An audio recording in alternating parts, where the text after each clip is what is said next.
मुस्कान रस्तोगी, ये नाम इस वक्त ट्रेंड कर रहा है। इसे 2025 की सबसे खूंखार कातिल कहा जा रहा है। मुस्कान कल जब कोर्ट में आई तब उस पर हमला भी हुआ। आज जब कोर्ट में आई तो मांग पर सिंदूर भरे हुए थी। पुलिस को पूछताछ में उसने जो कुछ बताया वो हैरान करके रख देने वाला है। अपने पति को मुस्कान ने प्रेमी के साथ मिलकर कैसे मारा, फिर उसके शव के टुकड़े टुकड़े किए, कैसे पति का कटा हुआ सर और हाथ बैग में लेकर शहर भर में घूमती रही। पति को रास्ते से हटाने का प्लान ए और प्लान बी क्या था, मुस्कान तंत्र मंत्र और काला जादू कैसे करती थी। पूरे उत्तर भारत को हैरान कर देने वाली मर्डर मिस्ट्री की एक एक डिटेल आप यहां देखिए।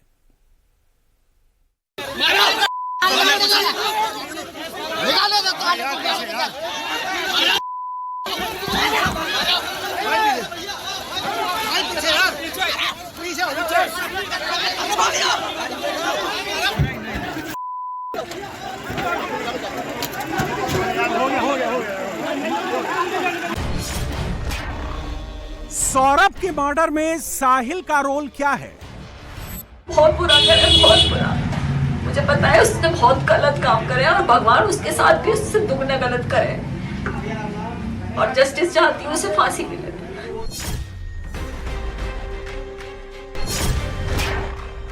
एक माँ अपनी बेटी के लिए फांसी क्यों मांग रही है? वो इस समाज के लायक नहीं है, वो खतरनाक है दूसरों के लिए भी। एक पिता अपनी बेटी को समाज के लिए खतरा क्यों बता रहे हैं?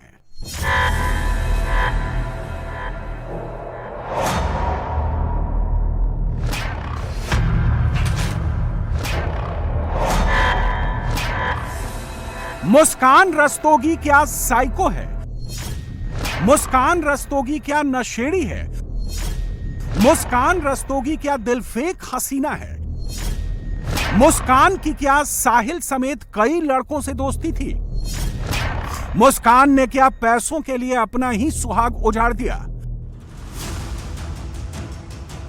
मेरठ में जितने मुंह उतनी बातें मुस्कान रस्तोगी और साहिल शुक्ला के बारे में चल रही हैं। सच्चाई क्या है? सौरभ राजपूत के मर्डर की असली कहानी क्या है?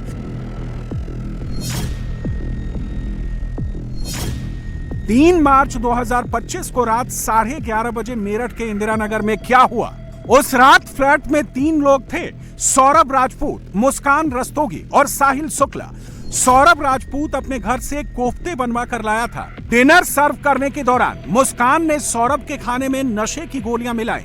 गोलियों ने असर दिखाया और सौरभ रात 10:30 बजे तक बेसुध होकर सो गया।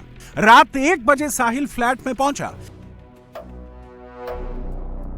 फिर साहिल और मुस्कान ने चिलम फूंकी। दोनों गांजा पीने के आदी थे। इसकी तस्दीक पड़ोसियों ने भी की है। हाँ, रात को कभी एक आधे लड़के से दिखाई देते थे। अच्छा जगह से बस। मतलब आपको लगता था खाने पीने वाला भी है? जी हमें तो मतलब बड़ा अच्छा 5 मिनट को आए, वो हाँ नशे से में रहता था, बस इतना पता है। नशे में रहता था। हाँ। यहाँ कौन रहता था उसके साथ में? वो अकेला ही था। उसकी नानी?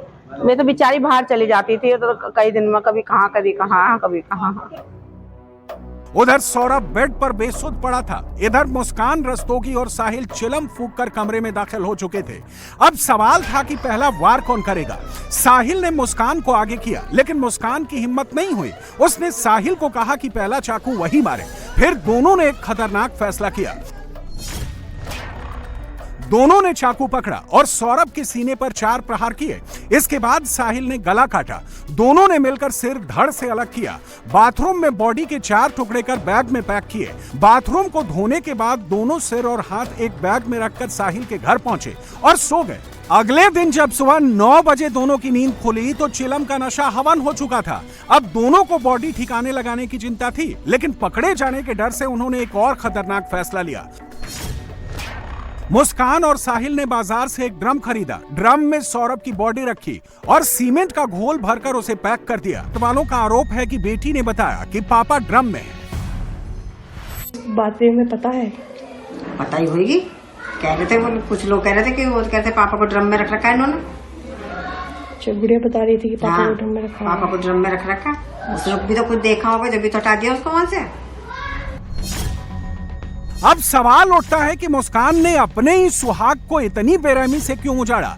सौरभ से उसे क्या दिक्कत थी? क्या जिंदगी में साहिल की एंट्री के बाद वो सौरभ को छोड़ना चाहती थी और सौरभ उसे तलाक देने को तैयार नहीं था? अब तक की जांच में खुलासा हुआ है कि सौरभ ने झूठ बोलकर मुस्कान से शादी की थी। सौरभ ने बताया था कि वो मर्चेंट नेवी में है और उसकी बढ़िया कमाई है। शादी के बाद मुस्कान को पता चला कि सौरभ ने सिर्फ मर्चेंट नेवी का एग्जाम दिया था, उसे नौकरी नहीं मिली थी। दुबई के फोटो जो सौरभ ने मुस्कान को दिखाए थे वो फर्जी थे। हालांकि बाद में वो लंदन के किसी रेस्टोरेंट में जॉब करने लगा था। इसके अलावा सौरभ राजपूत को शराब पीने की भी लत थी। शादी के वक्त मुस्कान कोई नशा नहीं करती थी, लेकिन शादी के बाद उसने भी पति के साथ पैग लड़ाने शुरू कर दिए थे। दोनों की माली हालत खराब थी। सौरभ उसका खर्च नहीं उठा पा रहा था। मुस्कान के ख्वाब बहुत ऊंचे थे, शौक महंगे थे, वो खर्चीली थी। घूमना फिरना और नई नई ड्रेस के साथ पार्टियां करना उसे पसंद था। सौरभ के मर्चेंट नेवी का झूठ जानकर वो बेचैन थी। धीरे धीरे उसे सौरभ से नफरत होने लगी और शादी में मिले धोखे का बदला लेने के लिए उसने इतना बड़ा कांड अंजाम दे डाला। कि जो मुस्कान से पूछताछ की गई थी तो उन्होंने बताया था कि एक तो ये फाइनेंशियली बहुत पुअर थे, जो उनके हस्बैंड थे सौरभ। इसके अलावा ये शराब पिया करते थे, तो इस बात से इसको चिढ़ते। इसका कहना था कि इसी वजह से मैंने भी पीना स्टार्ट किया था। तीसरा, इसका अफेयर चल रहा था इनके जो साथ में साहिल थे, इनके प्रेमी, उनके साथ। तो तीनों वजह थी। इनसे हमने पूछा भी था आप तलाक दे देती, तलाक क्या था? तो इन्होंने बताया कि उस समय मेरे दिमाग में ये नहीं आया और ये काफ़ी समय से प्लानिंग कर रही थी, नवंबर से। तो प्रोबेबली यही था, इनका तीनों वजह हो सकती थी जिसकी वजह से इन्होंने ये मर्डर किया है। देखिए, जो मुस्कान ने पहले बताया था, जब शादी 2016 में हुई थी, तो मुस्कान का कहना था कि मुझे ये बताया गया था कि ये मर्चेंट नेवी में है। इनके परिजनों से भी पूछा गया था कि आप मर्चेंट नेवी में, तो सौरभ द्वारा बताया गया था कि मर्चेंट नेवी में कार्यरत थे 2016 से। मुस्कान का कहना था 2016 से 19 तक 3 साल ये रही, परंतु ये जो दुबई में कार्यरत थे मर्चेंट नेवी में, केवल 6 महीने ये गए थे वहाँ पे। तो इसको शक था कि ये मर्चेंट नेवी में नहीं है इस चीज़ के लिए।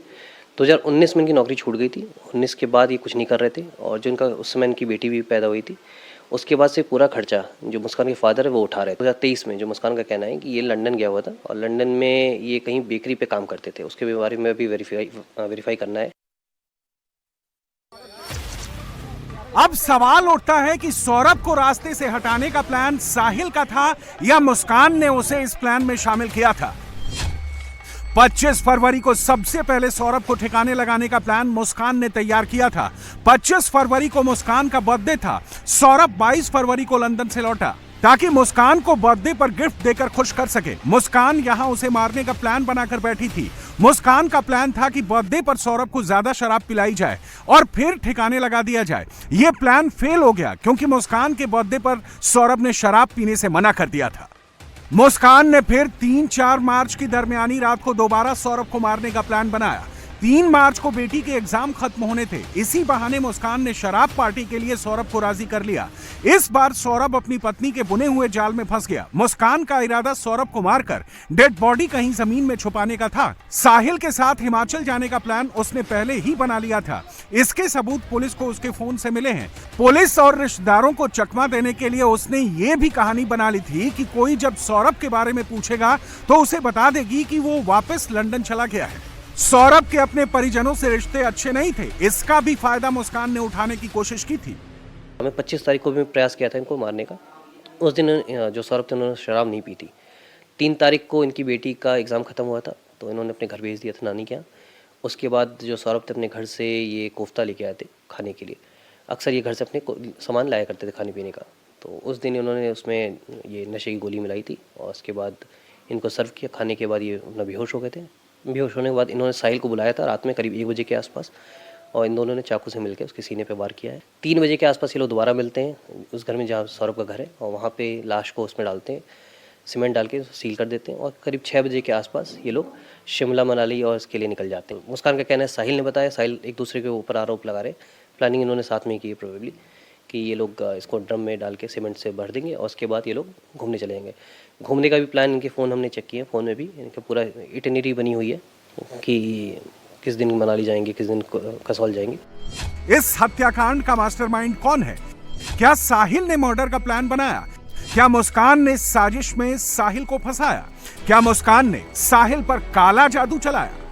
मुस्कान रस्तोगी कितनी शातिर है, इसका अंदाजा इस बात से लगा सकते हैं कि स्नैपचैट पर उसने 3 आईडी बनाई, एक खुद की, दूसरी मां के नाम और तीसरी भाई के नाम। तीनों आईडी को वही हैंडल करती थी। उसे ये पता था कि साहिल भूत प्रेत जादू टोने में विश्वास करता है। साहिल अपनी मां की मौत के बाद प्रेतात्माओं पर ज्यादा विश्वास करने लगा था। मुस्कान के नाना ज्योतिषी थे, लिहाजा उसने गुमराह किया कि वो भी कुछ ज्योतिष विद्या जानती है, वो प्रेतात्माओं को बुला सकती है और बात करा सकती है। उसने अपनी तीनों आईडी का इस्तेमाल कर साहिल को बताया कि उसकी मां ने आदेश दिया है कि वो मुस्कान को खुश रखे और शादी करके सेटल हो जाए। साहिल पर धीरे धीरे मुस्कान का काला जादू चलने लगा था। इसका सबूत उसके घर की दीवारें हैं, जिसमें तंत्र मंत्र से जुड़े निशान बने हैं। साहिल को वश में करने के बाद मुस्कान ने जैसा चाहा वैसा साहिल का इस्तेमाल किया और सौरभ के मर्डर में उसे भागीदार बना लिया। साहिल का जहाँ पर ये रेंट पे रहता था, किसके साथ रहता था, और जो दीवारों पर वहाँ पर कुछ शैतानों के, कुछ तंत्र मंत्र की, भगवान की, और उसमें मैं देख रहा हूँ कि एक गांजे की भी कुछ एक इस तरह की तस्वीरें बनी हुई हैं, सिगरेट भी वहाँ पर काफ़ी हैं। ये सब किस और इशारा कर रही हैं? ये काफ़ी सुपरस्टिशियस था, ये इसमें काफ़ी बिलीवर था कि प्रेत आत्माओं में, उसमें आत्मा, इन सब चीज़ों का। इसी का फ़ायदा मुस्कान ने उठाया है इसमें, जो क्योंकि मुस्कान ने भी अपनी बातों में, उसमें पूछताछ में बताया कि इसने 3 फर्जी आईडी बनाई थी। मुस्कान ने स्नैपचैट पे अपनी माँ के नाम से, अपने भाई के नाम से, खुद के नाम से। तो ये क्योंकि इसे पता था कि अपनी माँ को बहुत मानता था, और ये माँ जो इनकी नहीं गुजर चुकी हैं, और ये प्रेतात्माओं में उसमें विश्वास रखता था, तो ये ऐसा शो करती थी कि मुस्कान के माध्यम से इनकी माँ अवतरित होकर आई, या इनके जो ब्रदर हैं, जो फर्जी आईडी थी, उसके माध्यम से बात किया करती थी कि मैं तेरी माँ बोल रही हूँ, और ये जो है, तो बेसिकली ये वैलिडेशन लेना चाहती थी कि इसको कन्विंस करने के लिए कि मतलब इसकी माँ को भी ये रिश्ता मंजूर है जो चल रहा था इनके बीच में, रिलेशनशिप। और मुस्कान ने ऐसा शो किया कि मेरे ब्रदर और मेरी माँ को भी इसके बारे में पता है। उस चैट के माध्यम से ये इससे बात किया करती थी कि माँ बन के बात करती थी कि मेरी बेटी को तू खुश रखेगा, तू सही से रख, अच्छा है, तुम लोग जाओ घूम के आ जाओ। अपनी ही माँ की इसने आईडी? बिल्कुल, अपनी माँ की आईडी से मुस्कान खुद से बात किया करती थी, अपने भाई की आईडी से खुद से बात किया करती थी। अब सवाल उठता है कि मुस्कान कैसे तंत्र मंत्र के फेर में फंसी। उनके परिजनों को शक है कि साहिल की सोबत में आकर वो भी तंत्र मंत्र के चक्कर में फंस गई। साहिल ने पुलिस को बताया है कि मुस्कान ने उसे प्रेतात्माओं के चक्कर में उलझाया, लेकिन एक बात तय है कि मुस्कान ने साहिल के साथ जिस तरह से पति के टुकड़े किए और बैग में लेकर उन्हें घूमती रही, वो नॉर्मल नहीं है। उनकी मां का कहना है कि जिस रात सौरभ का मर्डर हुआ, उसके अगले दिन मुस्कान ने उन्हें मैसेज भेजकर नर पिशाचिनी के बारे में पूछा था। करण पिशाचनी शब्द से और जो तंत्र मंत्र, आपको लगा कि कुछ गड़बड़ है? कुछ गड़बड़ है, ये नॉर्मल नहीं है। शुभी नॉर्मल नहीं है, गारंटेड ये नॉर्मल नहीं है। चाहे वो नाम शुभी है उसका, मुस्कान का घर का नाम शुभी है, और मुझे लगा ये नॉर्मल नहीं है। चाहे तो ये या तो ये साइको हो गई है, क्योंकि भाई हम इन चीज़ों में नहीं मानते, अंधविश्वास होता है, ये क्या है, हम इन चीज़ों में नहीं मानते। या तो ये नशे कर करके साइको हो गई है, तो ये इन चीज़ों से रिलेटेड हो रही है। भाई 2 साल से कर रहे हैं, 8-9 महीने पहले ओशो की बातें करने लगी थी, अब ये करण पिशाचनी के बारे में बात करने लगी है। तो हमें लगा कि या तो ये साइको हो गई है, और या फिर वही कुछ उस, अब जैसे खुल के आ रही है उस साहिल के कि वो तंत्र विद्या वगैरह करता है। मतलब एक मिडिल क्लास की, मतलब मैं ताज्जुब में हूँ कि एक मिडिल क्लास की लड़की कैसी होती है, हमें मालूम है वो हमारी लड़की कैसी थी, बोलना तक नहीं जानती थी वो, और आज वो मतलब पीस उठा के उसके घर जा रही है, उनके मतलब कार्ड, मतलब अनबिलीवेबल। मुस्कान और साहिल ने ये बात कबूल कर ली है कि दोनों ने मिलकर सौरभ के टुकड़े किए। अब सवाल उठता है कि साहिल कैसे मुस्कान की जिंदगी में आया। साहिल और मुस्कान 8वीं क्लास तक एक ही स्कूल में पढ़े हैं। पुराने दोस्तों ने एक व्हाट्सएप ग्रुप बनाया था जिसमें साहिल और मुस्कान दोनों जुड़े थे। इसी ग्रुप ने मेरठ के शॉपरिक्स मॉल में एक पार्टी रखी थी जिसमें दोबारा मुस्कान और साहिल का रीयूनियन हुआ था। सौरभ विदेश में था, लिहाजा साहिल अक्सर मुस्कान के घर आने जाने लगा। दोनों साथ में अक्सर शराब पीने लगे। ऐसी बातें दोनों ने पुलिस को बताई हैं। अकेले रहती थी यहाँ पे या साथ में कोई रहता था? भैया हमें पता नहीं, पर वो लड़का तो वो आता था जुड़े वाला, बाकी और किसी का पता नहीं। वैसे वो लड़की अकेली रहती थी, लड़की थी उसकी एक, और वो थी। जुड़े वाला जो लड़का था जो पकड़ा गया है, वो अक्सर आया जाया करता? वो तो रोज ही आता था, 2-3 बार दिन में। सुबह, दोपहर, शाम, 3 टाइम तो आते ही आता था। तो कभी किसी को ये डाउट नहीं हुआ कि वो, क्योंकि उसका पति तो लंदन है, वो कौन है, क्या रह रहा है? कहा हमने आपस में कि भाई कौन है ये, कौन है, तो उनके मकान मालिक ने कहा उसका भैया है। अच्छा, ये बोला। हाँ, तो फिर किसी ने कोई सवाल ही नहीं उठाया, भैया है तो है नहीं। लड़के को देखकर जब वो आता था यहाँ जूड़ी वाला, उसको देखकर कभी कैसा लगा कि कुछ नशे में रहता है या ऐसा कुछ? नीचे मुंह करके फोन पे बात करता हुआ नीचे मुंह करके आता था, ऐसे ही चला जाता था। अंदर